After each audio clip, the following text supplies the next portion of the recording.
Buongiorno, stamattina vi facciamo una piccola dimostrazione come siamo attenti a darvi solo la qualità top.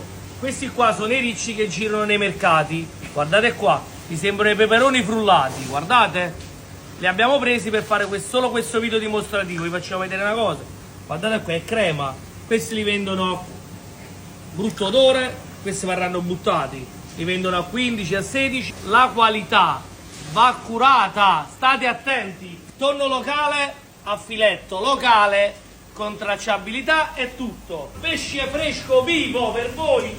Ma come si fa a mantenere questo target alto? Solo così, con la materia prima top, cernia da 13 kg locale. Che spero, guarda l'occhio, prendi da vicino. Coccio bellissimo, palangaro, ricciolo, scamponi locali, pretendici bello. I gamberoni della Ferrari che non mancano mai. Guarda, a volte mi emoziono stesso io a vedere questo banco spettacolare. Ma questo qua è solo frutto di un impegno costante. Vai Michele, fai una bella panoramica, ricciola bellissima.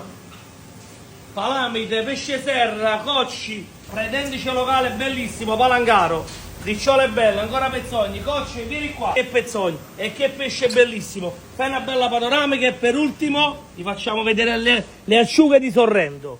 Quelle là azzurre, quelle di Sorrento. Signori, un bacio e attenzione ai prezzi, che i prezzi non è tutto. Guardate la qualità, i prezzi non contano. Un bacio.